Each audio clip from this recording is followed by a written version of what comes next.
there's more time, I can do another, but I don't want to be taking up all the time, if you know what I mean. So the first thing I'm going to read is from my novel Excavatum, which is I think some of you might have read it, but it's about some priests, some Irish priests on a sea adventure. And this short part is just a letter that was written by one of the priests to one of the national newspapers at the time, okay, which is the novel set in the 1950s, early 1950s. So here it is.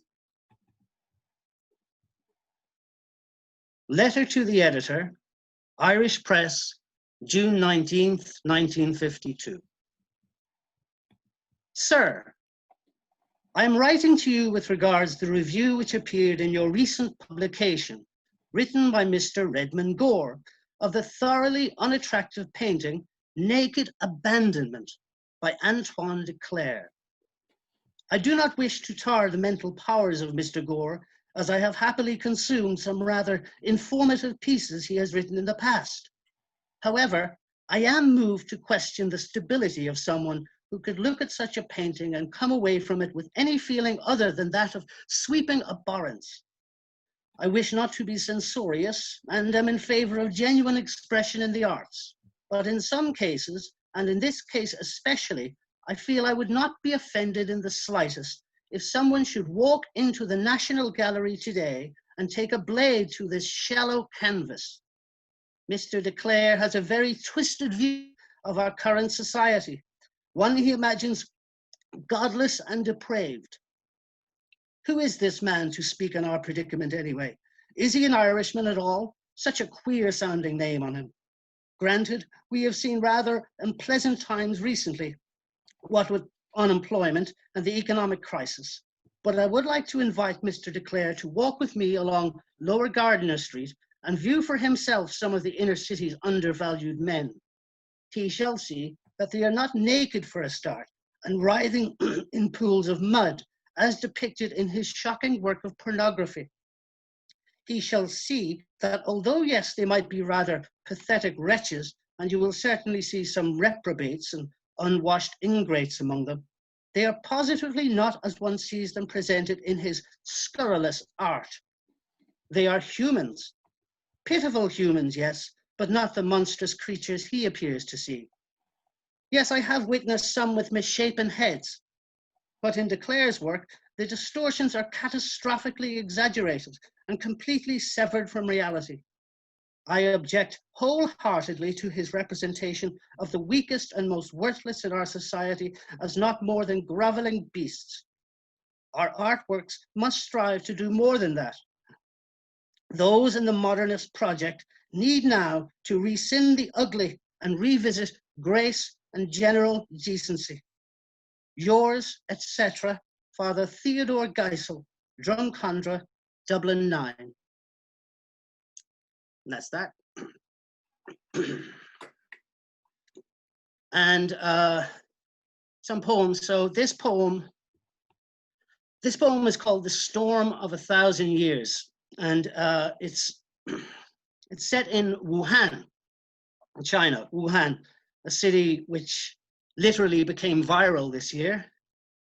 And I lived there for 6 years, so I did. So this is it, poem. The Storm of 1,000 Years. Cultural differences notwithstanding, we're good at standing in the rain, eating chicken on a stick together and laughing when a joke transmogrifies. Things like me struggling with lukewarm beer and detoning your beautiful language have you howling louder than the sky. Never have I heard thunder like this, and cultural differences notwithstanding, neither have you, is what you tell me. Across the river, the lights of Wuchang face us from humiliated high towers, green teardrops and red fall on the night ferry. The skyline, we'll see it smile again when the rain stops.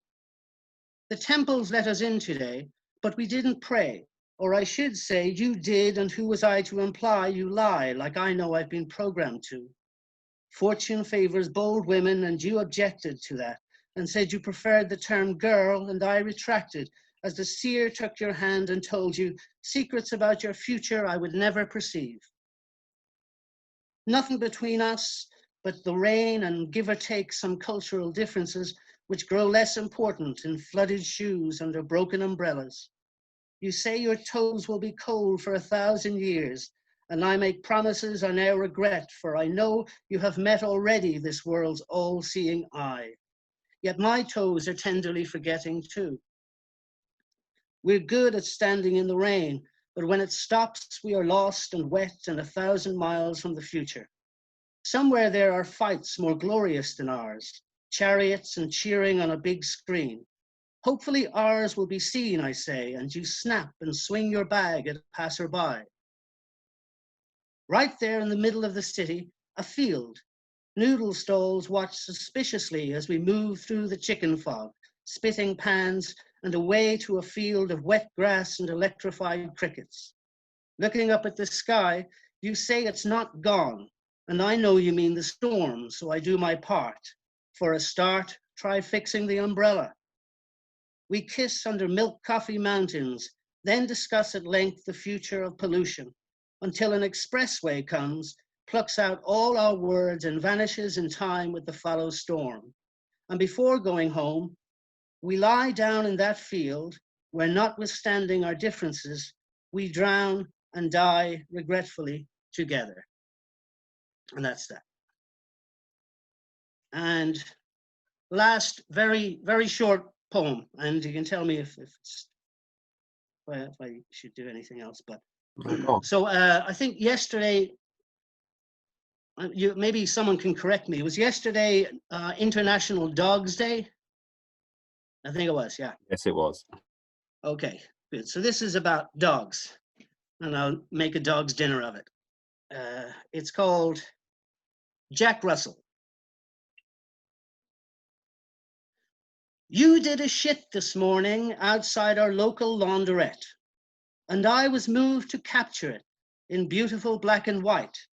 We are trailblazers, Jack. We are masters of light.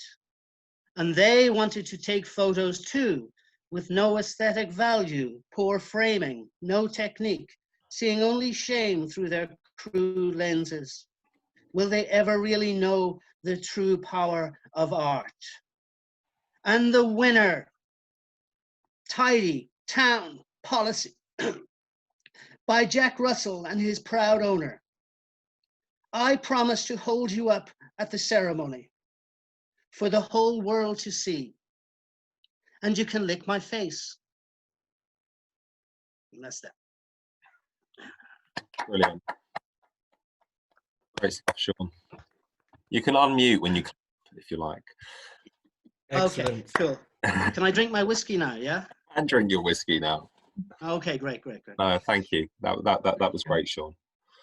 All right. Brilliant. I'll yeah, I just started a little bit later, so I will move on to Gone to John. if you unmute, Francis. Oh, sure. Yes. Sure. So, yes. Sorry. I do have problems connecting tonight, but gradually. Can I just say one thing? I don't know some people's usernames on the site, so I'd just like to maybe view the work afterwards. I'm on the site as Fran Thompson. Fran Thompson. Okay. I'll introduce people as their usernames when they're on. So Sean's under. Thanks. Anyway, thanks. Francis is under. Francis. Okay. Yeah. It seems to be showing for some people, but not everybody on screens. Probably how you registered. Yeah, it's got me on there. I can see Jack and Jane, but it's not universal. Okay. Francis, over Sure. to you. Right. Lovely. Thank you very much. Yes, I've been contributing to the site for a very long time, but the couple of pieces I've chosen to read, I've written in the last 6 months. The context from my first piece has been the fact that during the last few years I seem to have been going quite a lot to hospices to see friends, and when I moved to the Isle of Wight quite recently, I visited the hospice there, and this is the piece I wrote after a visit. It's called Death Palaces. Two disconsolate supermarket plastic bags full of discarded clothing, trousers, slippers, jumpers and shirts, waiting to be collected by the next of kin. Here by reception in the death palace, people come and go, but behind closed doors rest those on the highway to heaven. Dear friends have we seen in their beds quite serene with drugs like morphine on the slow trek to where? Old friends visit, ex-wives and new partners, all anxious to say the right thing, and the man in the bed searches eyes of the visitors for a hint of what is to come. Long to go, a visitor asks. Oh, a few weeks maybe. Oh, that's too long, the doctor says. We need your bed. Off you go. The taxi pulls into the parking bay at reception. Engine running, the driver approaches the doors.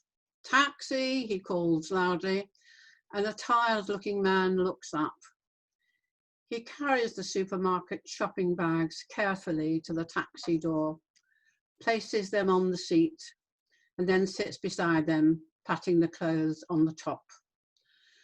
Not much of a legacy for 89 years. Drop the bags off tomorrow at the charity shop. And a second piece I wrote, also a bit gloomy, sorry about that. This is called Belgium, and it comes in two parts. And I wrote this after I did a visit to Belgium last October, and the first part is about Ploegstraat, and the second part is about Popperange. Belgium, visit to Ploegstraat, 2019.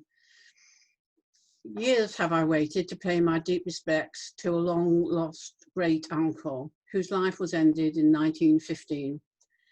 Cecil Taylor was his name. I have no idea of his image or description, although he was aged 30 and unmarried. Researched by a family member, we found his name high in the portals of the memorial. As we placed the wreath of red poppies beneath the 1,000 names, my face crumpled and I was overwhelmed at having achieved a lifelong ambition to remember Charles Cecil Taylor, aged 30. Now the next one is a visit to Popperange, also at the same time. Down from Hyde Park Corner Cemetery, we travelled to a place called Popperange. Behind the lines, the small town still holds some surprises. Here soldiers would rest and recover from wounds and fear and fatigue. Others a more frightful fate awaited them behind the town hall. We located a small cell in which those who were accused of desertion were held after being court-martialed and sentenced to death. Young, some underaged, shell-shocked, stood in the open air, strapped to a wooden post. Alcohol and opiates, religious men and officers, all conspiring to eliminate traitors and win a war. Right, that's it. Thank you very much. Thank you, Francis. That was brilliant. It's lovely. Yeah, really great. Thank you. Okay, and we have Luigi. Hello, Luigi. Hello, Luigi. Thank you for persisting. You're just on mute. So if you just unmute. Sorry, I'm a bit of an ignoramus about this system. There are others. I'm trying desperately to get them aboard, but it's. Can you hear me now? Yeah. Yeah. Yes. Okay. Okay. Okay. Luigi. So Simon. If I just shift the order around slightly, are you okay to go off Francis? Yeah, to go now, yeah. Yeah, is that all right? Yeah, let me just grab, I've just printed it out. You want a second? Okay. Okay. Yeah, that was beautiful, Francis. Thank you. Thank you very much. It was gorgeous. Yeah, really good. Okay. Okay. Okay, do you want me to? Luigi, I'm just going to put you on mute, and then if you could go after Simon, that would be fantastic. Yeah, okay. Yeah? Yeah. Okay. Thank you. Okay, Simon, over to you. Okay. Thanks, Mark. So this is, I actually managed to finish a novel that I started last November. And I think I read something from it at the live reading we had. Must have been in November in the pub. And this is another excerpt from it. And it's called How to Let Go. Every so often, a man has... Oh, there's an echo. No, there isn't. Okay, let me start again. Every so often, a man has to die. And I too had to die. And it is not something that we're always prepared for. But if you're fortunate enough to have someone holding your hand, someone there by your side, then the dying will be all the more easy. It might even be nothing at all and a pleasant experience. All it takes is for someone to reassure you, to tell you it's okay to let go. Because dying is just a surrender, letting what's happening happen. And what's happening always happens anyway. It's just that you get conned into thinking that you're in control and you put yourself in the way. And when it happened to me, she was there by my side. Daria was her name. Well, she wasn't there to start with, but as soon as I called her, she came right over. And she came over almost instantaneously. I was lying down in this big room, and there were people lying down around me, people I didn't know all too well, people I wasn't that comfortable being with. And it wasn't quite like being in a hospital, although there were parallels. All these beds lined up next to each other, and it was dark, and you couldn't see a thing. And thinking about it now, I suppose I could have just left the room, but something kept me in there. Something inside said I should stay. It'll do me good, so I did. And I could hear the insects and the birds, and I could feel the gluey air all around me, and I was hot, and I couldn't see, and I started to sense that something was changing inside me, and this thing felt foreign, and it kept gurgling and brewing, and it kept receding and coming back into my blood and into my veins. It felt like something was taking me over, and it was something I hadn't experienced before, something scary. I no longer knew my body as well as I had done. And that's not to say I knew I was dying. I just felt it as losing control over something I usually had control over, and I felt I should hold on to. A little bit of panic set in as I wondered if I was going to be able to hold it all together, to keep myself in the way I had known and experienced myself up to this point, in the way I was used to being me. But the change was thankfully mild, and I was so used to being self-reliant, so used to thinking I was the only person who knew anything about me, my feelings and my processes, that no one else could help me or have any input at all. Well, I was so used to this that it hadn't crossed my mind that I could call Daria over. There was another girl, but it was Daria I wanted. And for a few minutes more, I lay struggling amidst the change that had come over my body. Then, in spite of myself, I call out her name. In spite of my shame and not wanting to show weakness, not wanting to announce to the whole room that I too could use help. It must have got to the point where I felt I couldn't cope on my own. And I say, Daria, Daria, can you come over? Was I overreacting? Should I have been able to go it alone? And as she stands by my bed asking me what the problem is, I almost feel like retracting. I feel like telling her I'm okay, since something tells me she thinks I'm overreacting. But then again, something more settled directs me. And I can't remember the exact words, but I ask her, like child to its mother, I simply say, is it okay to let go? Something inside is filled with this notion of surrendering, letting it all happen, whatever it is, despite the other thing that always came over the top and stifled it out. But she knew what I meant, and I wasn't expecting it. I hadn't expected her to understand. I hadn't expected her to know how I was feeling. and I felt like I'd have had to have gone into some tiresome explanation. But she told me that was the idea, and I really was surprised because I hadn't understood that the whole point was to let go. No one had told me. They told me a whole heap of other stuff. And then I said to Daria, can you just stay here a while? Because I needed her. And for once in my life, I was able to say it. And without the slightest hint of resistance, she stayed. I'm here, she says. And as soon as I realize it's okay to surrender and that Daria's right by my side, I feel better. I let this foreign thing take me over and see where it takes me. And where I go is not by any means some distant galaxy, some parallel universe, the tunnel of light. It's just this subtle place in myself that I hadn't experienced yet. A place without struggle, where everything is the same, but softer, warmer, and kinder. A place where things aren't so defined and where you don't need to know. I can't remember if Daria actually held my hand or even touched me. I don't think she stayed all that long by my bed, but she did her duty. Not that she'd suddenly become Mother Teresa or anything, but you see, you have to ask sometimes. You can do with some help.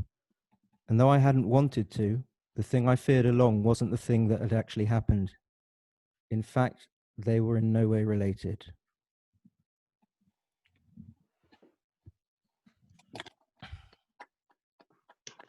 Well done, Simon. Thank you. Excellent. Really, really good. Thank you. Thanks. Yeah, thank you so much for doing that. Okay. Luigi, if you could just unmute yourself. That's it, yeah. How's your sound? Are you okay? Can you hear me? Yes, I can hear you. Can you hear me? I can hear you, yes. I think you're going to read as the walrus said for us, aren't you? I am indeed, yes.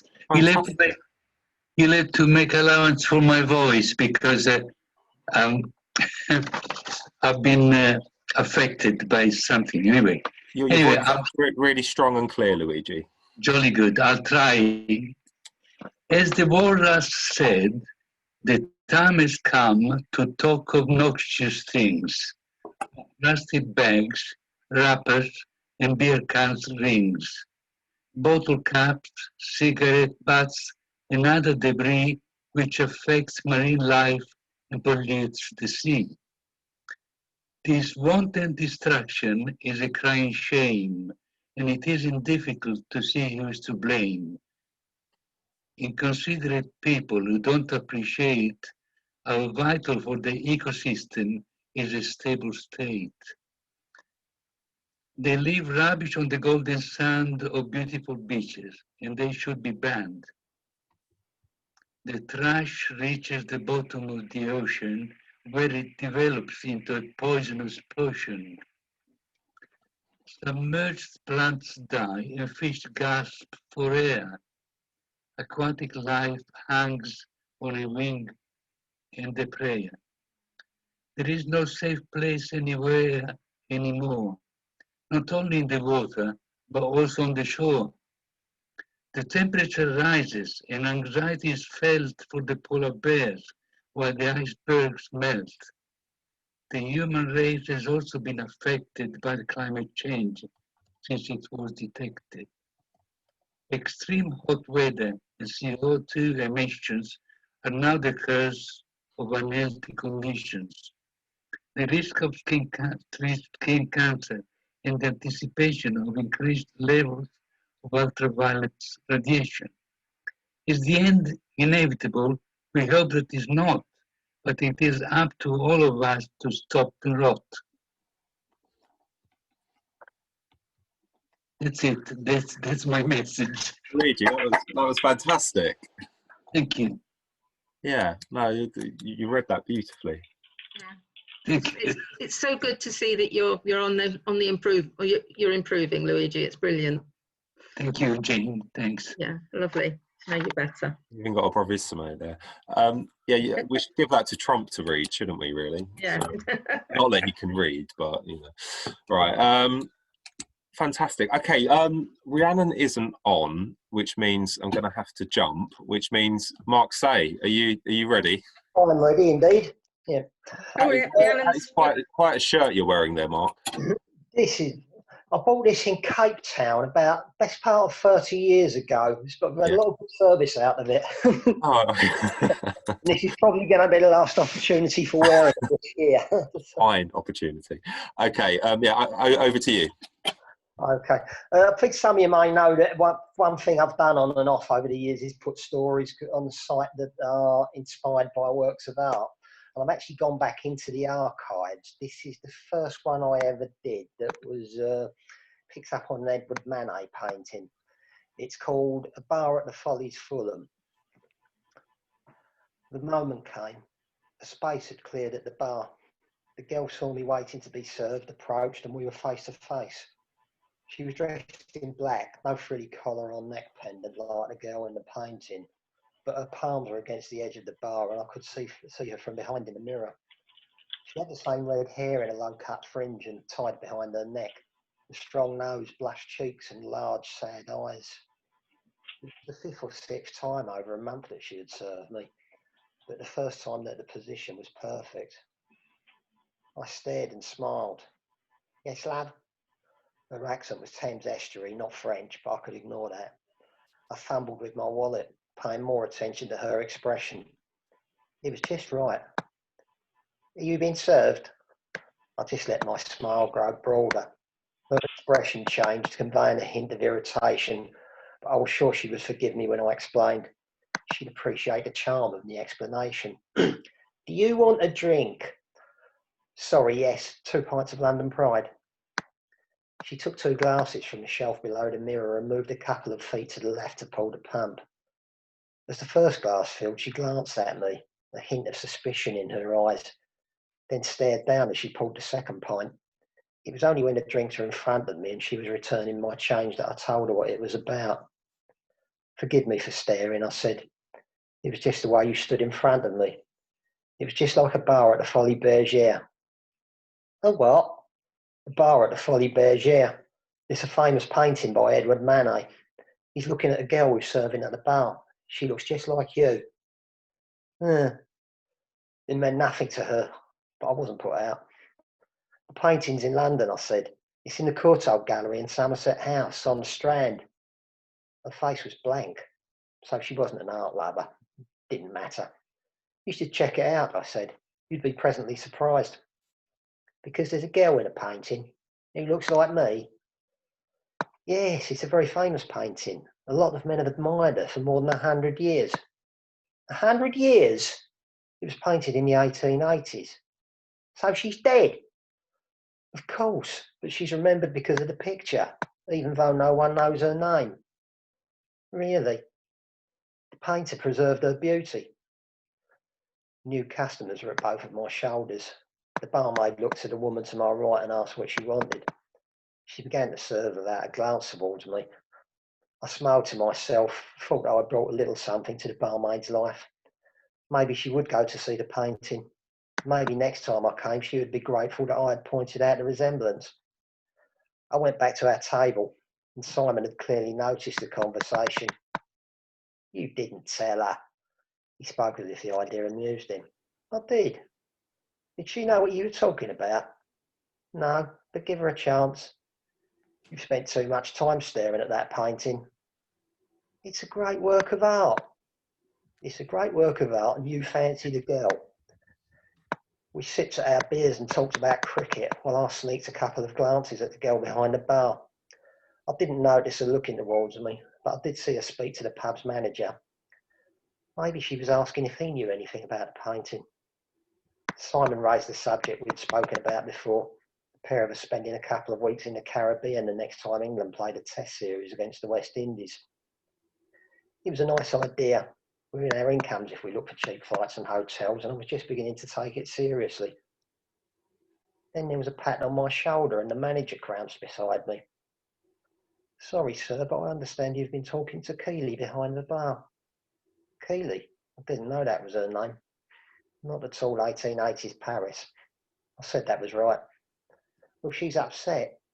She thinks you're trying to weird her out. Weird her out? Saying she looks like a dead woman. I smiled at him. He was articulate and smartly dressed. I thought he could well know what I'd been talking about. No, it wasn't like that. I was just telling her that she looks like a lot like a girl in a famous painting. Do you know a bar at the Folie Bergère, Edward Manet? He smiled and shook his head. So he knew nothing about art. But surely he would appreciate the charm of the idea. She didn't like it, he said. She didn't like you staring at her either. Staring? Well, I had to admit that I had stared, but I had to explain that it was to make a point about her resemblance to the girl in the painting. She feels very uncomfortable. Well, I'm sorry, so I'll have to ask you to leave. I didn't know what to say. I was shocked at thinking I could have weirded out the girl so badly, and I'd never been thrown out of anywhere before. Please, Simon broke in, you didn't mean any harm. Well, that may be so, but I can't allow customers to make my staff feel threatened. Threatened, I said. That's a bit strong, Simon said. That's how she feels, said the manager. So I'm asking you politely to finish your drink in the next 2 minutes, then leave the pub. Otherwise, I'll have to take the appropriate action. He looked at Simon. That doesn't apply to you, sir. You're welcome to stay. This is ridiculous. He stood up and repeated, 2 minutes, and I'm afraid you can't return. Then he went back to the bar. I wonder what appropriate action means, said Simon. This is ludicrous. Maybe your average barmaid isn't impressed by being compared to a painting of a woman who must have died when at least 80 years ago. Maybe she feels violated. Violated? Don't you start. He was smiling at me. So we'd better drink up and go down to the Plough, he said. At least they serve a decent pint of Ruddles.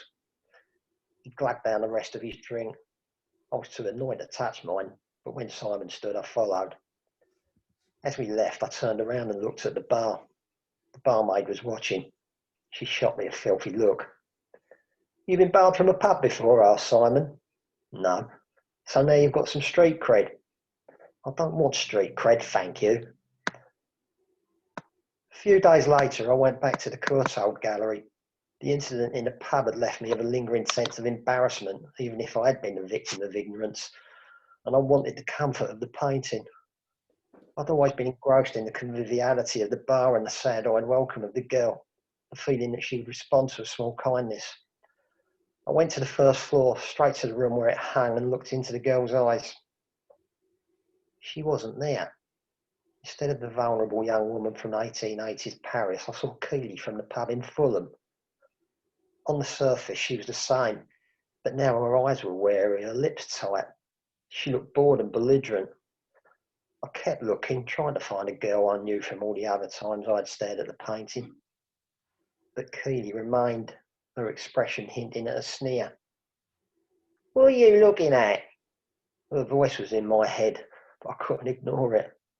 Are you trying to weird me out? I shook my head and almost expected to feel the pub manager's hand on my shoulder.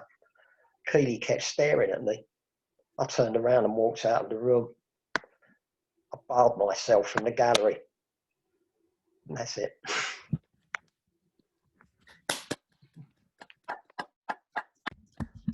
Thank you, Mark. And I must say, ever since I wrote that, I feel very weird when I go and look at that painting. someone's watching me and thinking, what's that creep doing? Strange man. No, thank you for that. It was enjoyable. Okay, and we have Claudine and Lucy as well. Thank you for joining us. That was easy to get on, wasn't it? Claudine, how are you? I'm fine, thanks, Richard. How are you? Good. Very good, thank you. Good. Okay. Ewan, if you unmute. There we go. Can you hear me? Yeah, I can hear you nice and clearly. Okay. Ready? Yeah. Okay. I'm going to read a short There you are. extract from Mr. Martinez. It's sort of a noir-y thing set in Spain, in modern Spain. it might be some people's thing, it might not. I just enjoy writing it. I'm just doing it for fun. And after that, if I think I feel like it, I'll read something that you may know as tusk, but is actually pronounced as in tut. Anyway, here we go. This is called The Burglar's Gift. The town hall stood on a street called Avenida de Derechos Humanos. Martinez had long stopped finding it amusing that he lived on Human Rights Avenue. Besides the Ayuntamiento, there was little else on the street. One of the few in the town without a bar, restaurant, or cafe somewhere along its length. A quarter mile up the road was the Policia Local office with the lockup he'd spent 4 hours in yesterday. There was no one around anywhere. The late-night bars and restaurants would already have closed, saving their all-nighters for the fin de semana. At weekends, middle-class families would go out to eat at 10:30, and the sobremesa would go on sometimes until 3 or 4 a.m. For most, the talking after the plates were cleared and before the penultimo drink was the best part of eating out. But it was martes, Tuesday. Martinez thought of most words in Spanish first now, had done for a long time. Distances were the problem. Miles, yards, feet, inches. Anyone reasonably cosmopolitan would assume he was from Mexico, Puerto Rico, or even Argentina, when he occasionally slipped up. In 30 years, Rueda was the only person who was sure he was a gringo. Alive, that was. As long as he was alive. Martinez was pretty sure he would be. He hadn't hit him that hard. Martinez let himself into the building, a low rise with 6 apartments, 2 to a floor, and a penthouse or ático on top. His apartment was on the 2nd floor. The door was open, the frame splintered, as was the door around the lock. He palmed the Zippo and made a fist just in case. A tornado had blown through the apartment. Martinez had favored the minimalist look, but you wouldn't know it from the state of the place. The bookshelf and the TV unit had been reduced to more splinters. The sofa looked like the ones fly-tipped in the campo. So much stuffing and so many springs on the outside, they looked like art installations. Many of the floor tiles were smashed and the concrete beneath exposed. The contents of his go bag that he kept by the door were scattered all over the room, all except the burner phone and the money. They'd gone, naturally. There was a square of space amid all the mayhem. The burglar's gift had been left on the floor. The reek was foul, but probably not recent. Standing next to it was the penthouse resident, Braddock. He'd been the cartoonist for some tabloid in London for 30 years, and had been in the area for 30 more. Martinez and Braddock were the only residents who didn't use the elevator, although he always referred to it as the lift. The old guy was looking a little flaky. But burglars, he pointed a shaking finger at the excrement. Not me. You see anything? No, I heard them though. I waited an hour before coming down. Braddock sounded relieved, probably because they were speaking English. He liked to practice his Espanol on the stairs. Martinez doubted whether Braddock knew the word for burglars any more than he could pronounce ascensor. Hear anything useful? The old man smiled, showing gappy teeth that were still his own, but maybe not for much longer. They shouted, Policia Nacional, before they broke the door down. He stepped around the shit pile on the floor. I think I left the water running. I'll miss our conversations on the stairs.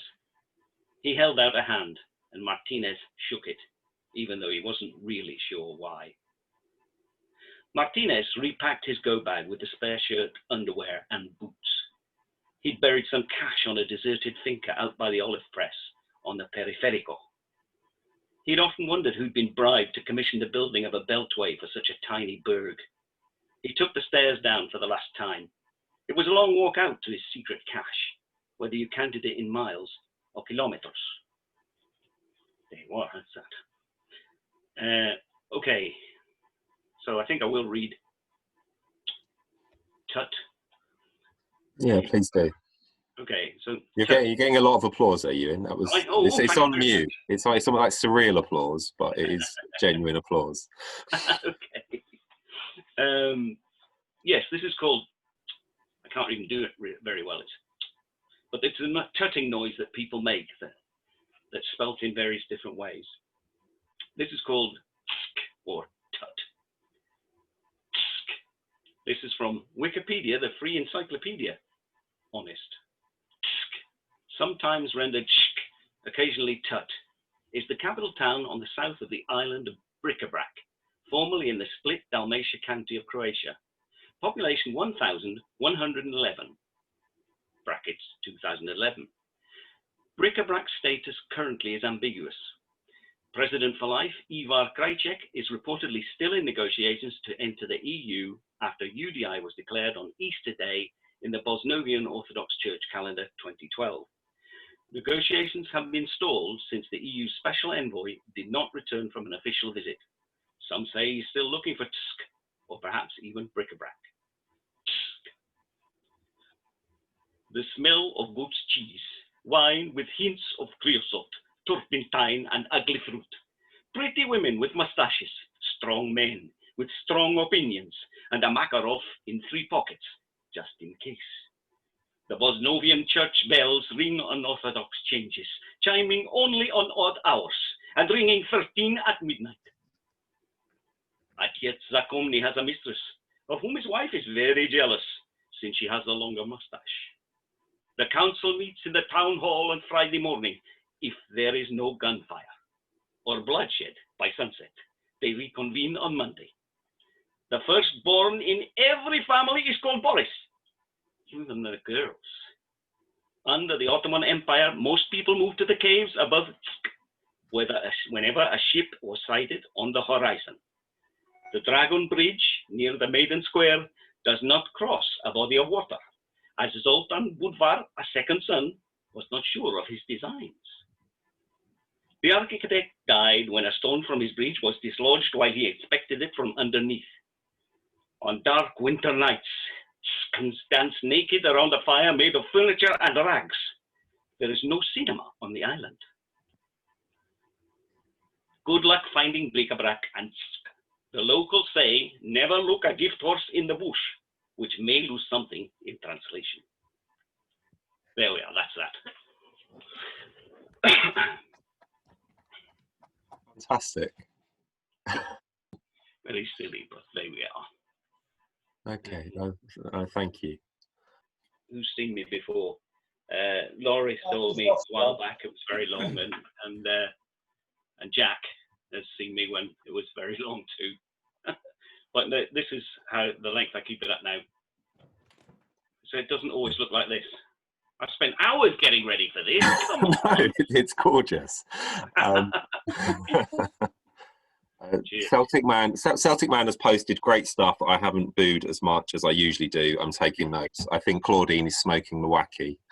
So there we go. Thank you, Jack. I'm vaping. Vaping. Okay. All right. Let's start. Rhiannon, thank you so much for joining us and agreeing to read today. So you've unmuted, so that's great. But yeah, so if I could pass over to you, and we'll start the second part of the evening. Okay. Thank you. I decided to revisit some verse I did a couple of years ago to try to create in English a taste of the high structure of formal Welsh poetry, which makes use of something called Cynghanedd, which is very complex alliteration rules. I've never tried to really memorize and master any of these official strict patterns, but I enjoy the effects of them. There can obviously be a danger of concentrating on producing a pleasing or technically correct sound pattern composition without attempting to have clear content in mind. All forms should serve the content, not vice versa. So the first piece I've patterned on is a form of verse called a cowydd, which is a series of 7-syllable lines in rhyming couplets, with all the lines written in Cynghanedd. One of the lines must finish with a stressed syllable, while the other must finish with an unstressed syllable. I found this stressed, unstressed rhyme scheme quite difficult. Maybe it's actually easier if you're doing it in Welsh. My sister, who is a Welsh language academic and who also has enjoyed doing Cynhannedd classes for a few years, says what I've written has a slight sound of it. Whether formal Cynhannedd would ever be usable in any form in English with its different sound composition and music, I don't know.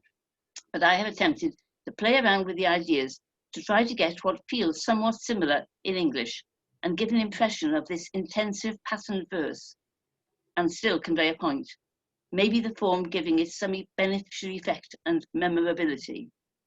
So the first piece is called Wintry. Skies scythed by trees skeletal, seen, tired, draw, leafage scant, dull. Frost sparkles, frozen snow specks bite, prick cheeks, but Parker checks creeping cold, keep digits clad. Sing warmth of blooms, spring's ballad. Gardens proud, garnered produce, stacked or gelled, squashed into juice. Delayed dawn, daylight winds down. Leafy mulch, fungal meltdown. Fleecy warmth, windfall from trees. Seeds buried, deep sleep beauties. And the other is 3 tiny little verses. It's the English englins. An englyn in Welsh is traditionally a very brief compact verse using Cynhannedd and usually set lengths of lines. There can be a hangover at the end of line 1, linking meaning and consonant vowel pattern with the beginning of line 2. Rhymes sometimes onbeat, sometimes offbeat, sometimes internal.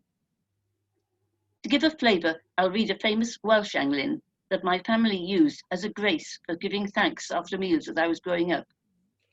You may notice there something of the consonant repetition and pattern in the Welsh. The second word is dard, which is a mutated form of tard, the Welsh word for father.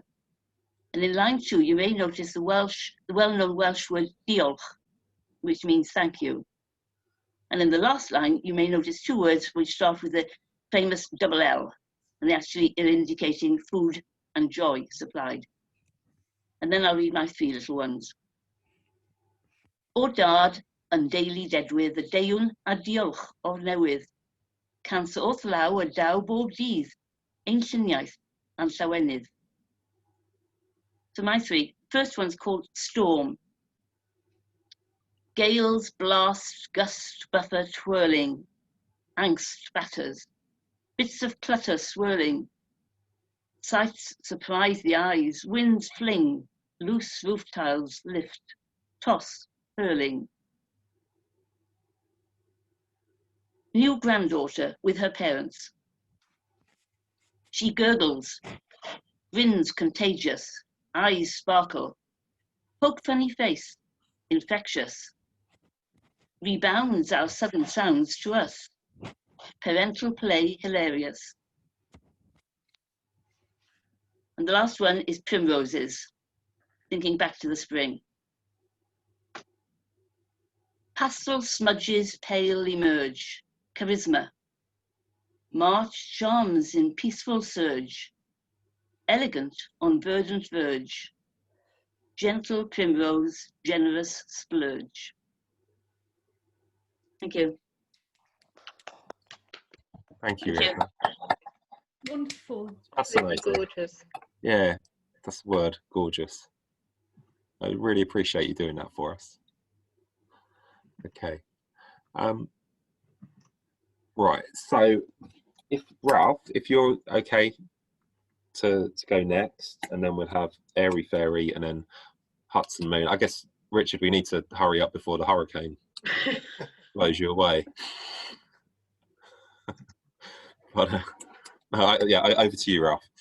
Hello, everyone. Can you hear me okay? Just a little thumbs up would be good. Yeah, nice and clear.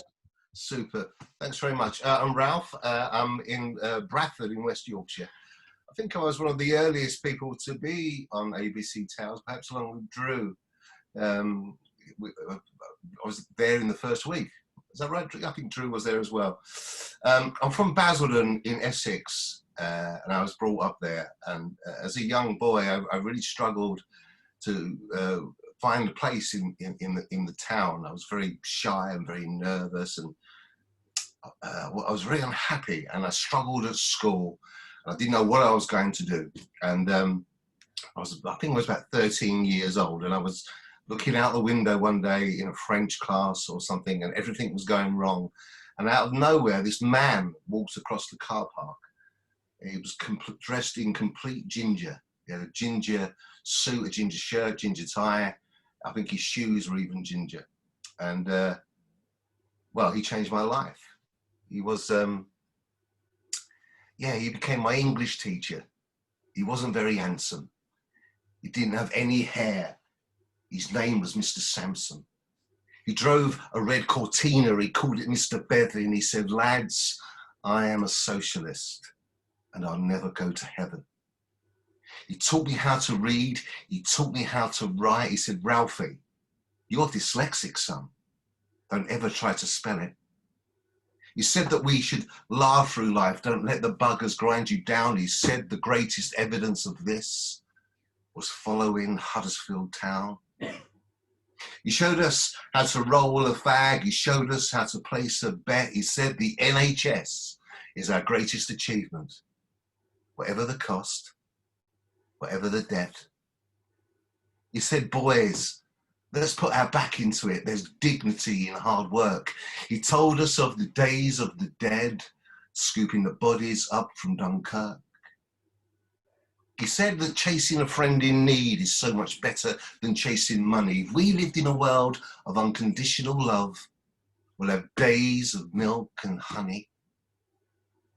And when it came time to leave that school, he gave me a little book called Animal Farm. He said, "Listen, Ralphie, I'm dyslexic too. Never did me any harm." And now I'm 57 years old. I try and practice what he taught. I am a man of principles, never bartered, never bought. You see, I had this English teacher. He wasn't very handsome. He was the strongest man I've ever met. Thank God for Mr. Sampson. Thank you. Thank you.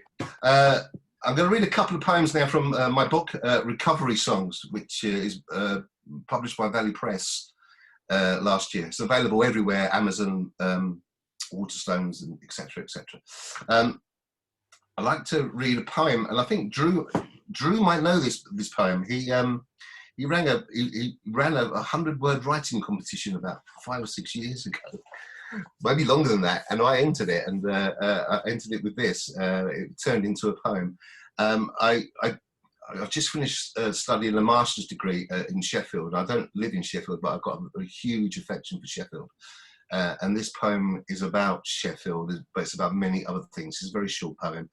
It's called The Animals of Sheffield. Sheffield, the day after the press conference. He said they were nothing but animals. He was a policeman in a black uniform, a nice house near Barnsley, a kitchen to swing a cat in. In Kirby, Stanley Park, and from the liver birds, there's a breathless scream of rage. That's for the people of Liverpool, but it's set in Sheffield. Here's another poem set in Sheffield, and it's about something else. It's called White Poppy. Coming into Sheffield, the rain so hard and northern that the coach windows are pummeled to a rattle. A city is metal, choke and smoke. A history of saying no to the mean, yes to those who gamble or wonder. Us, maybe, if we love, throw our dice. For you are the white poppy woman, young enough to grasp a revolution, wise to make the unkind flinch, to cause the rain the question itself. Okay. I'll do a couple more. I'm going to do, I really love the last reading and the techniques of poems that lady used. Rhiannonw. Well, Rhiannonw, really, I love the kind of the form of that. And I'm going to do a Villanelle now. Many people in there might know what a Villanelle is. It's repeated lines, certain amount of syllables in each line. This is called Therapy Room 426. I was very ill for a while. That's what the book Recovery Songs is about. And I was in therapy for 2 years. And this is kind of just a Villanelle around that. It's called Therapy Room 4:26 p.m. It's from a new book that's coming out next year called Serotonin Songs, which is the sequel to Recovery Songs. Therapy Room 4:26 p.m. Come heavy weather, beware of the rain. Murder, rape, addiction and grief. There's 4 chairs silent, reliant upon pain. Broken, unspoken, bewildered and slain, tightened ice bars blown by a thief. Come heavy weather, beware of the rain. Cast a full cast and bombast them again, so raging storms that scatter belief. There's 4 chairs silent, reliant upon pain. Surrounded by thunder, light into brain, Christ alive, they can't get no relief. Come heavy weather, beware of the rain. Umbrellas made of paper and cane, mercury sinks and rattles the teeth. There's 4 chairs silent, reliant upon pain. We're the barometers of a pressure profane. They sit on us, but what's underneath? Come heavy weather, beware of the rain. There's 4 chairs silent, reliant upon pain. Thank you. I think the most famous Villanelle is Dylan Tommel's Don't Go Gentle into the Good Night. Okay, I'm going to finish with a poem called To Recover. And it's kind of an autobiographical poem about where I was and where I have been and where I am now. And it's the opening poem of the new collection. I think some of these poems are on the website. Yeah, To Recover. Thank you very much for having me. In hindsight, he should have known his day's throne would not settle so far, or that there were no truths to be found in red wing boots or Woody Guthrie's jangled guitar. His ascent to razored mountains, digging a borrowed, reckless scene, boys shouting, go, go, go, baby. Then swallowing bottled beatitude, the West Coast Bay Shore hymnals, a summertime of young America. Man, he could talk up a storm, cause riots in snow domes, smoke moments down to dust. Time found him lonesome cold, unhitched, frayed on ashen roads, snuffed out on powdered jazz. But tonight, here in England's north, he has tea, sweetened rain, and the riddle of Oxford commas, and this recovery. Thank you. That was immaculate, Ralph. Thank you. Pleasure. Lovely being here. Yeah, apologies for the transport issues, but thank you. All right. Oh, sorry. Okay. Next up, we have Jane. Right. This is an old lady's reminiscence about growing up in the 50s and 60s and some of the problems that were there. It's called I'll Teach You to Burn. Fire loomed large in my childhood, as it did for most kids in the 50s and 60s. It was one of the earliest things we were taught about the contrariness of life. My mother insisted that I had flame-proof nighties. We had a guard round the sitting room fire, and we had a Morphy Richards hairdryer, so I didn't have to stick my freshly washed head up the chimney of a Sunday night. but my mother was a conscientious woman. Flame-proof nighties it was. Hold that, my granddad used to say when we went to visit. Any handy grandchild got this job. The day's child stood before the mantelpiece, dangling a sheet of unfolded newspaper in front of the grate, while the newly lit coals smoked and spluttered a bit. The newspaper helped to create a draft up the chimney so that the fire would catch. There was an art to this, carefully taught to us by our loving grandparents, and the art was to watch the newspaper getting browner and browner, smelling more and more charred, and judge precisely the last moment before it and you burst into flames. It was at that moment and not before that you could be sure the fire had caught, and snatch the paper away. You got told off if you did it too soon and the fire hadn't caught properly. My mother was quite happy for me to do this in my non-flame-proof skirt, jumper, socks and knickers, while she chatted to my granddad as he ceremoniously lit his pipe and brushed sparks off the armchair and onto the carpet. We all knew what to do if someone did burst into flames because we'd all read exciting stories of heroic kids saving stupid kids from being roasted. You pushed the fiery person down onto the floor, fireside up, and rolled them in the carpet. Or you flung your coat over them. I remember once considering this after a particularly close shave with the newspaper and wondering how I would get the carpet out from under the three-piece suite and the table, or alternatively, how much damage would be done while I ran and got my coat from the peg in the hall. I contemplated the hearth rug, but it was a half-moon job that would have only covered quite a small child. The only answer seemed to be the heavy undercloth that my gran always kept on the table, and I wondered if I should point this out to someone else before my next shift with the newspaper. All our domestic arrangements were a conflagration waiting to happen. Too many plugs in one socket. The telly plug left in overnight. Chip pans. Candles on Christmas trees. Fairy lights on Christmas trees. Tinsel on Christmas trees. Angel hair on Christmas trees in and of themselves. Hair dryers left on the bed. Smoking in bed. Smoking in armchairs. Sparklers. Electric blankets. And a few years later, heated rollers. Carmen, bringer of fire and destruction. We all knew that these were real and present dangers because every so often there would be an appalling story in the paper, often read upside down while we were catching the fire, about an entire family destroyed by one of these hazards. My mother would then make my father check the wiring, chuck water on the ashtrays before he went to bed. Don't empty them into the bin, that's the worst thing you can do, we'll all die in our beds. Buy new fairy lights for Christmas trees. No one gave up smoking, or chips, or thought of using something other than a child to give a bit of oomph to the domestic hearth. We'd never heard of a household smoke alarm.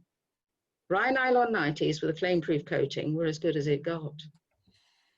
I remember watching Top of the Pops when the crazy world of Arthur Brown came on, hissing, "Fire, I'll teach you to burn." The crazy world was basically one bloke in a white sheet, moving around with caution so as not to dislodge the two fiery prongs stuck on his metal hairband. I wondered if his white sheet was flame-proof. My mother was outraged. "They shouldn't show that. It's disgraceful. Kids all over the country will be setting themselves on fire. Come on, get your shoes on. We're going over to Gran and Grandad's." "Oh, run upstairs and fetch my cigs, will you? They're on the bedside table." "Fire. I'll teach you to burn." Thank you. Superb. Brilliantly done, Jen. We survived. You're here. You're here. Okay. Richard. Yes, hello. HudsonMoon on ABC. But yeah, I've also got a reminiscent childhood called Life and Death Under the Hudson. Okay. Thank you. You're welcome. I didn't know a wall could move that fast. One moment I'm riding along on my bicycle. The next moment, my 9-year-old body is hitting the pavement, curled up in a fetal position as a car whizzes by, brushing the back of my t-shirt with its rear white wall tire. Scariest moment of my life. That happened in Keansburg, New Jersey, 1963. Keensburg is a beachside borough located 50 miles from New York City. With 2 miles of beach offering views of the Manhattan skyline, Keensburg was an amusement park resort for the working class. Still is, I'm guessing. I haven't set foot there since 1970, but I do have mixed memories. It all started with us piling into the family car on 3rd Avenue in the Yorkville section of Manhattan, bound for New Jersey. 2 weeks of fun and sun. Dad in the driver's seat, me at the window behind Dad, my 2 younger brothers in the middle, and my older sister seated behind Mom. The car ride was only an hour long, but due to anticipation, it may as well have been a stagecoach ride across the prairie, lumbering our way past sagebrush and cactus behind a wagon train of weary travelers making their way to the Atlantic. My favorite amusement while riding in the back seat was playing with the door handle ashtray. It had a spring action lid that I like to open and snap shut in rapid succession. I know what somebody's getting for Christmas, is what my father would shout from the driver's seat, a non-filtered Chesterfield dangling from his lip. I always looked forward to that moment. It was our little thing. And though I never discussed it with Dad, he always managed to come through with a proper line. Another favorite thing of mine was holding my breath as we made a 1.5-mile journey through the Lincoln Tunnel, the gateway to New Jersey. The exhaust fumes in that tunnel, as well as the smoke from Mom and Dad's cigarettes, could have floored a herd of cattle. That 1.5-mile journey through the tunnel always made me anxious. I was acutely aware we were traveling under a body of water. I remember thinking, if an earthquake ever hits, we're doomed. My ability to hold my breath as a gazillion gallons of Hudson River water cascaded upon our 4-door station wagon would be useless against the mighty forces of Mother Nature and her efforts to keep me from enjoying countless hours of sweaty futility tossing baseballs at weighted milk bottles. I'd stand a better chance of swimming up the Niagara Falls. Also on my mind were the floating vessels overhead, tugboats, freighters, sailboats, cabin cruises. Even the goddamn Queen Mary was known to wander about the Hudson River.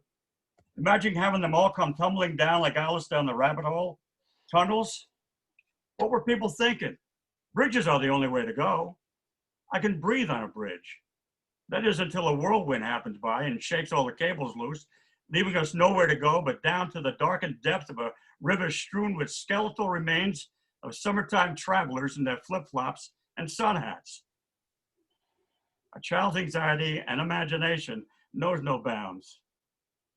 Down in that tunnel, I never breathed a sigh of relief until I saw some daylight cutting through Mom and Dad's cigarette smoke. When I saw that light, it was bye-bye grimy Gotham, hello sandy shores. Beaches that were oft-times scattered with an array of dead horseshoe crabs and, as I would one day find out, a one not so dead as I thought jellyfish. Warning, never nudge a creepy-looking creature with your bare foot to see if it's alive. Poke it with a stick first. The joy my brother Kenny and I felt as we hit the boardwalk for the first time each summer cannot be overstated. 2 sidekicks, free to roam as we pleased, clad in t-shirts, shorts, and sneakers, and with plenty of coin in our pockets. This place was ours. We owned it. And for 2 weeks, we were going to shake that beach and boardwalk upside down. The boardwalk was crammed with food vendors, games of chance, and amusement rides, at the northern end of which sat a bar called the Pavilion. That was our parents' amusement park. Nothing like good teamwork to keep a family happy. We always knew where we could find each other. The bike incident that opened this bit of writing was a ploy to conjure up some memories, and it worked. So I'm leaving it in. I live to write another day. That's all one has to know for now. I have one more, a short song, if it's okay. Okay?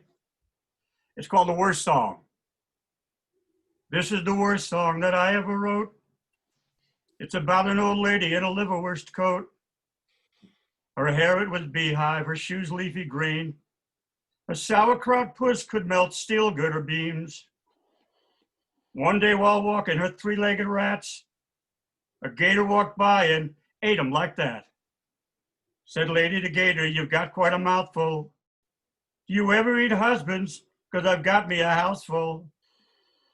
It's a habit I picked up in my native Sweden, where men sprout from seeds, then you bend down and weed them.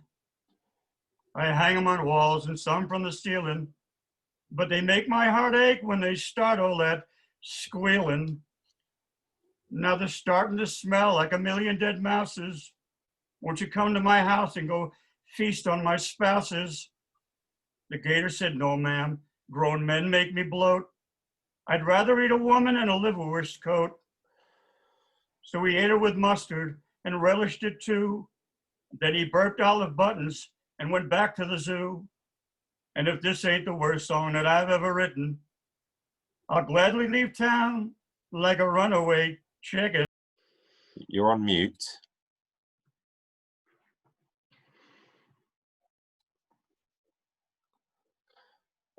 Just one thing, Lucy. When you start, you might just be a little bit far away from the microphone, but let's see how it goes. Can you see and hear me okay? Actually, that is nice and clear. Yeah. Okay. Yeah. All right, yeah. so over to you. Okay. Right, I'm going to do a story called Classification.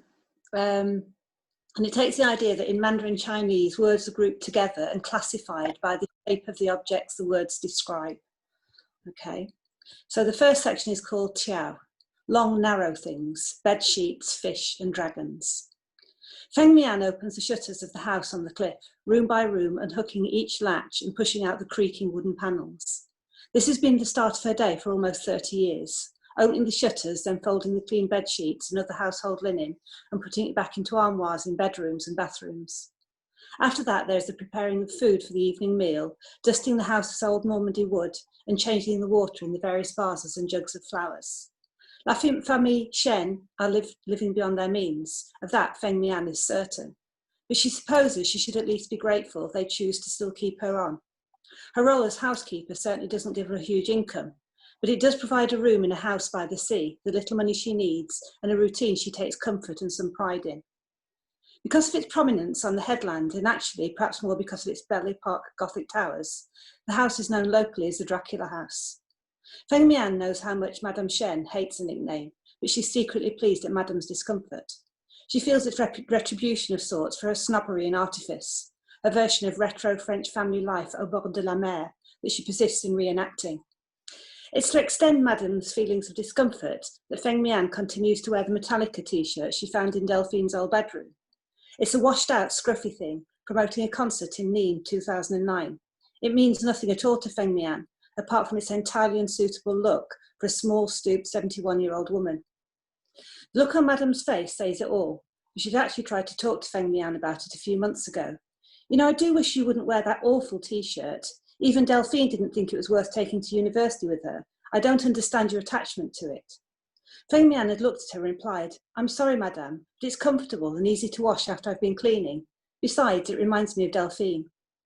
Madame had said nothing about it after that, and Feng Mian had continued to wear the t-shirt. Across the road from the house, the newly built Thalassotherapy Hotel has completely blocked her view of the sea. It never stops making Feng Mian laugh, albeit inwardly, when she serves Madame's morning coffee on the little balcony. She stares straight ahead of her, no longer gazing at rolling waves, but at a car park filled with people in thin dressing gowns and disposable slippers, smoking and queuing for the whirlpool. Disgusting, common bastards. Feng Mian has heard Madame utter on a number of occasions. Before she goes on a morning walk by the sea, Feng Mian has to make the fish stew for tonight. Unusually, Monsieur Shen is eating with his wife, the first time in about 3 weeks. Feng Mian puts mussels into the pan with cider, shaking the pan and waiting for the mussels to open. She's thinking about the phone conversation she overheard Monsieur Shen have with his lover when he'd called her from the laundry room last night.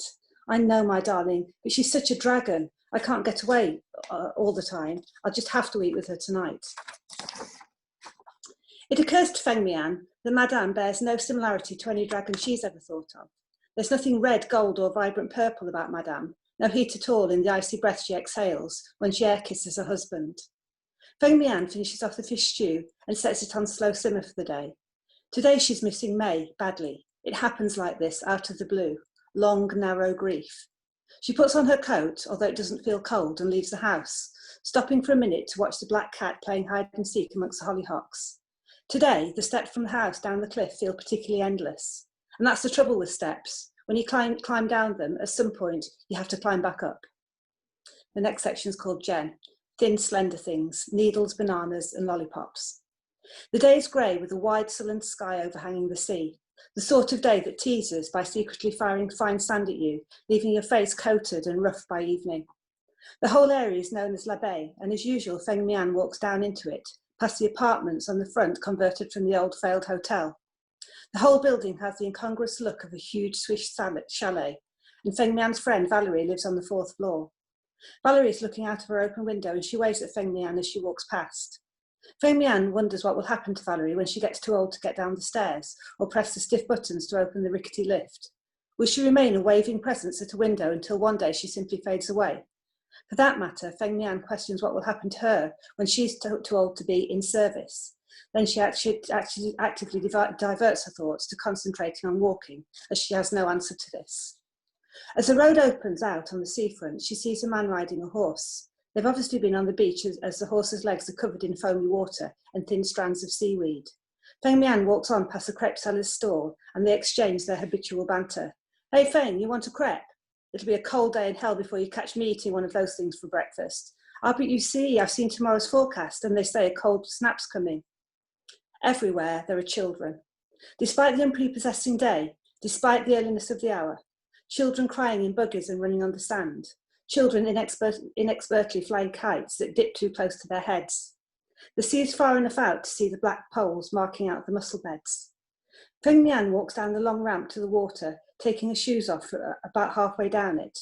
Her feet look too old to her, slightly misshapen. The sand is sharp underfoot, and as well there is the needle puncture of razor shells. But they don't hurt her feet like they have in the past. It's funny, she thinks, what you can get used to. By the time she's at the sea's edge, she's the only one around. Feng Mian and the music and rhythm of the waves. May is so close to her here. Then they're back in their apartment in Marseille, not 29 years ago, but yesterday. Feng Mian is eating a banana in their kitchen, savouring its exotic mush.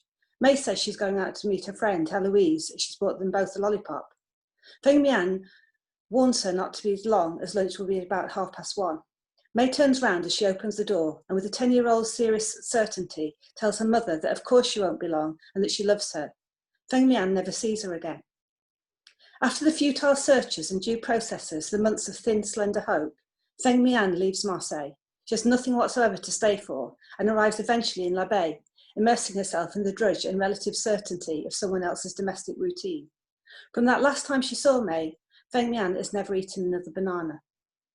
The last section is called K, small roundish things, teeth, pearls and distant stars. Wherever she goes, it seems to Feng Mian that the sea follows her. So loyal a companion it is, she can't even sleep without its roar in the distance. And on the odd occasion she goes into town, she misses the certainty and constancy of its noise. Feng Mian leaves the sea's edge and walks down the front, past the pastel beach huts with a line of neglected shoes paired in front of them, past the walkers and joggers moving to keep alive. Don't they know, Feng Mian thinks, that death runs faster? At the end of the developed part of the seafront, she walks up the rough sand track that traces the length of the cliff. It's so high up here and the wind buffets her wildly. The smell of the samphire and other plants is strong, and as she looks down over the edge, she can see brambles about to yield fat purple blackberries. The picnic tables are empty still, but Feng Mian knows that within the next few hours they'll be teeming with people and wasps.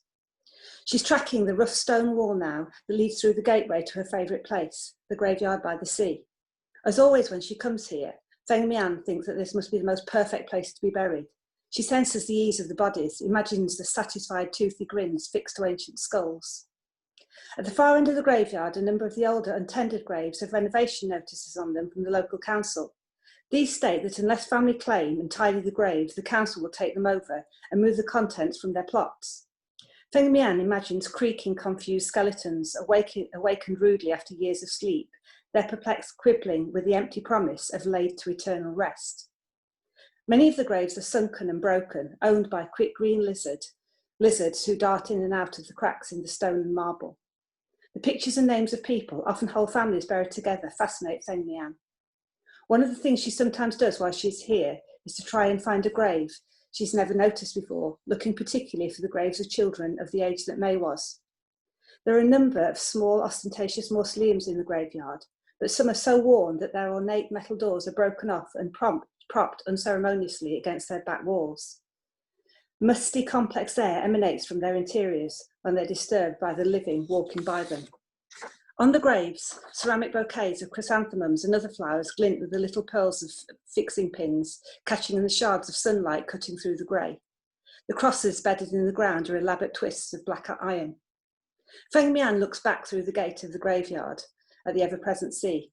A sailing boat is drifting across the water, beautiful and formidable, moving at its own pace in response to the gentle push of the wind. She wonders, like so many other times, whether May is under the sea, forever 10 years old, but with bones far too old now for a little girl, sunk to the bottom in the midnight zone, caught in the mouths of strange fish or other wonders. She prefers instead to think May is on the sailing ship, somewhere near the bow, excited and curious to see where the ship will sail next. Perhaps even May sails by every so often to check up on her, to see that everything is good with her, the small round kindness of care. The ship's sails will flap and the rigging will knock against itself and create the tune for a future sea shanty. May will sail ever onwards, under a sky filled with distant stars.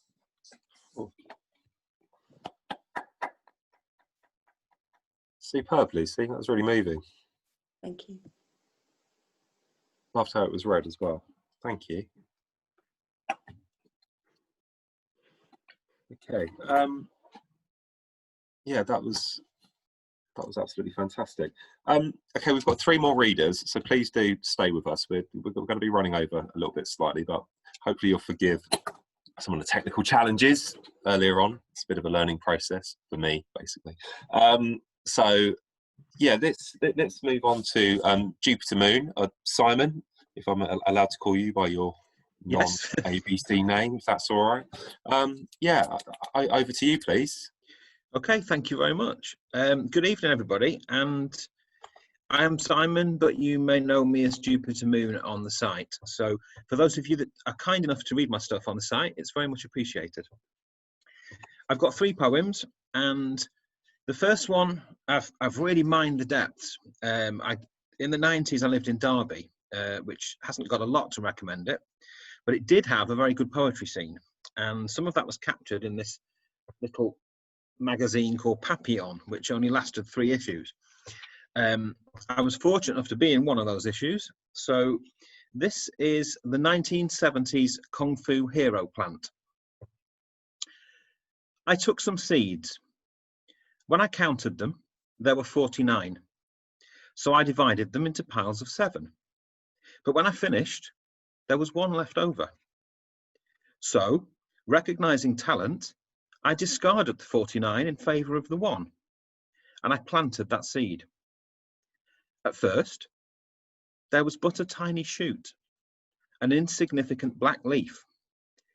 But after watering, feeding, and playing Motown and funk records in the presence of the plant, the growing season exploded, and I closed my fists in fury as the earth split and the seed became my very own Kung Fu plant.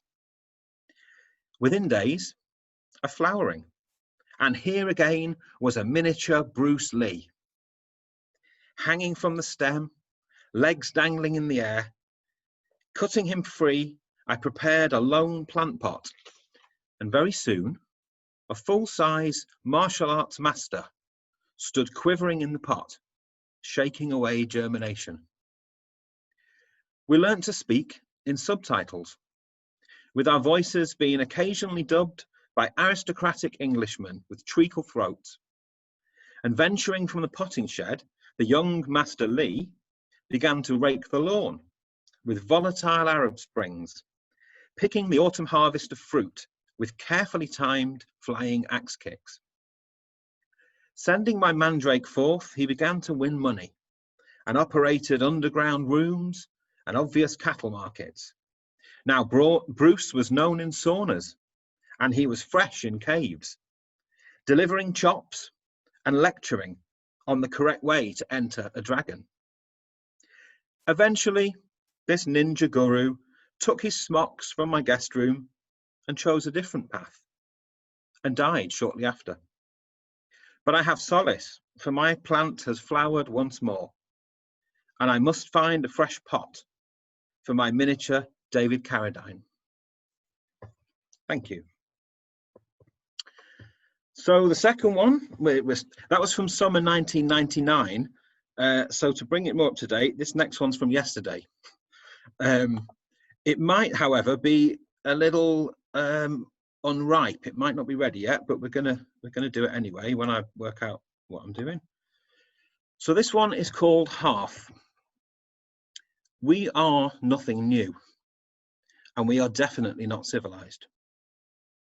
All has been before, ripe grown like grain, better done, not less from more. Before laying down again, fallow fields, silver-tongued by a watching moon. We flee from ending, we die in awkward whispers, with the fervour only the fool can muster. As we scatter from a virus of pessimism, born of online sound and fury, truth not part of the microchip. We refuse to acknowledge that we all take that moment when we exit stage left, settle in for another costume change. And yet we have forgotten the solemn respect of the barrow, the ancestral solace of the dolmen, the boxed memories of the kissed. No longer do we live around the hearth, that flaming heartbeat that shaped bread and hope, nestled warmer and safer than the secrets of Skara Brae.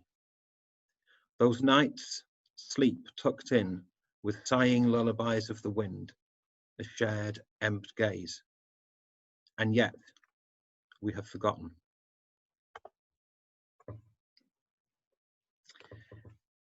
And finally, I'm going to read the last one that features in my debut anthology, Painting for Lemonade.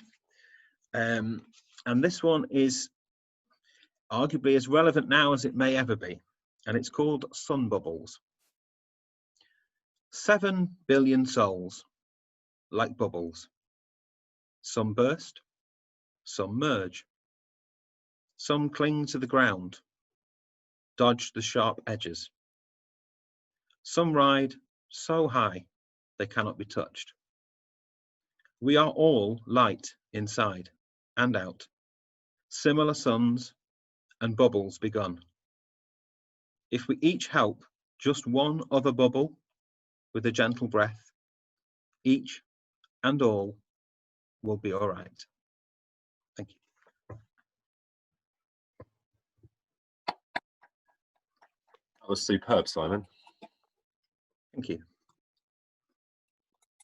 Love your Bruce Lee on as well. Okay, thank you for doing that. Right, we have Drew next. Drew Gummerson. Are you going to unmute?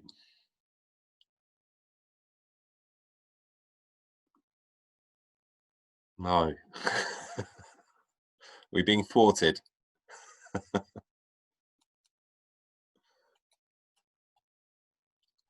Sorry, I was just typing a message. Can you hear me? Okay. Can you hear me? Yeah. I hear you nice and clearly.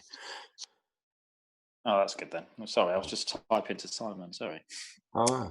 Okay, I'm going to read from 7 Nights at the Flamingo Hotel, which was on ABC last year between October and December, and it's going to be published now in November, I think. Yeah, November. Is it Derby publisher.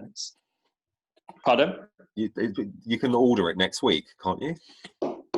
Yeah, orders next week. I'm sure I'll put it on the site and I'll write something about it. But yeah, orders next week and available in November. So that'll be exciting.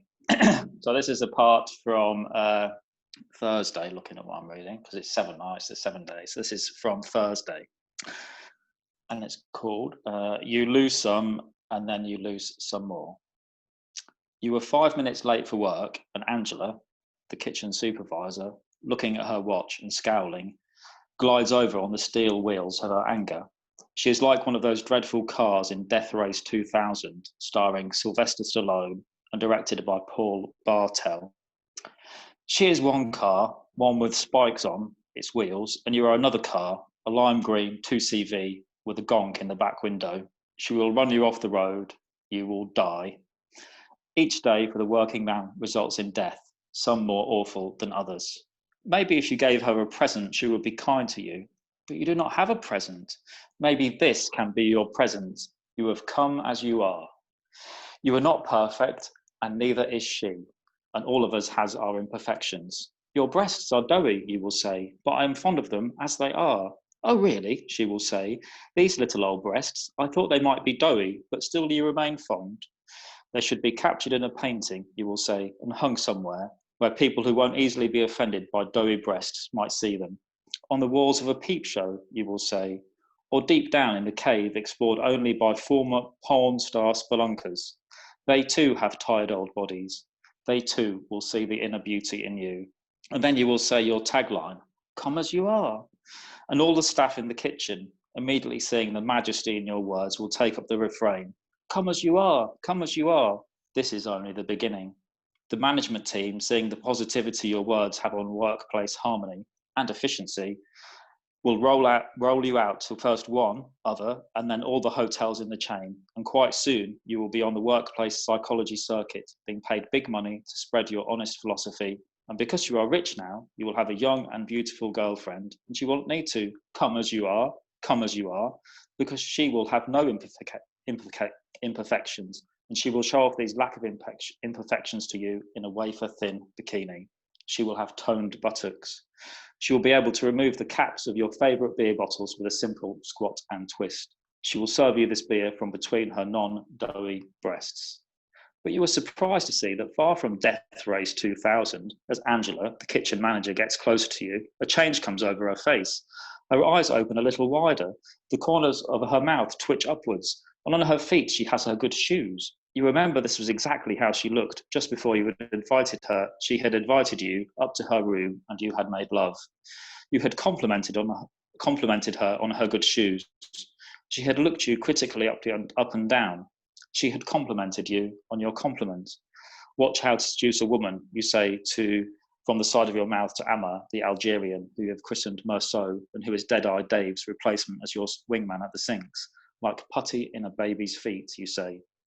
And you are certain that you and Angela will become lovers again. You will quit your jobs and you will open a postcard kiosk in the heart of the Vatican City. Your cards, in their quirky depiction of the saints performing household tasks, will appeal not only to the many Catholics who descend on the Vatican City on a daily basis, but they will also have an ironic subtext, which will mean non-believers will also snap them up in droves. You will roll out your postcard kiosks to other cities of faith, carefully adapting your product to the local market. You'll become a worldwide sensation and you will be rich.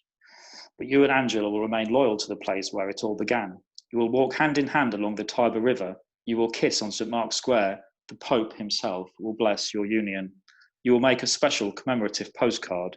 The Pope with a feather duster, standing on a step ladder, his gowns billowing majestically, cleaning those parts of the apostolic palace that lesser, less saintly people might leave to gather the devil's dust. I've got a job for you, says Angela. Oh, yes, you say. Oh, yes. And you, Angela, are making your way back from your papal visit. You stop to buy a packet of jumbo-sized condoms, which later that same evening, Angela will struggle to open, the packet being so large and firm. And you will snatch the packet off of her, and you will open it with your teeth, and she will laugh, delighted by your chutzpah, and tell you that she has always wanted a man with such chutzpah. What, this chutzpah, you will say, and you will inflate the condom, and you will fashion it into a perfect balloon representation of the Pope, and Angela will laugh and tell you that she loves you, and that she hopes there are plenty more condoms where that one came from. In the cellar, says Angela, there is a new consignment of dining room chairs. Oh yes, you say, oh yes. And I need you to go down to the cellar and unpack them, says Angela, and remove all the plastic, and dispose of the plastic. She looks at her watch. I need this doing by lunchtime, so you better get cracking. No fag breaks, or doing what you usually do, which is sod all. Oh yes, you say, oh yes. And you see Amma, who you have christened Merceau, slide his hand around Angela's waist and pat her bum 3 times in a manner that suggests he has done this a number of times before. And indeed, you can see him naked in her room, sitting on the end of her bed, smoking a post-coital cigarette as he tells her of his early life in Algeria, how he played football nearly every day, and he could have turned professional if only he hadn't had to care for his mother as she died slowly of a cancer. You are a saint, says Angela, as she places 2 fingers in her moist pussy. The Pope should make you a saint. And Emma will say that he already is, and then he will show her his papal ring. Angela will adore his papal ring. Thank you, that's it.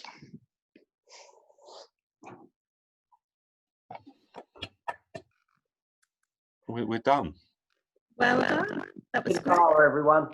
Yeah, Brilliant. that was absolutely amazing. I think you all deserve such a big pat on the back. It was so brilliant. And can we have 3 cheers for Mark, for the organisation? My massive Thank you. flapping at the beginning. No problem.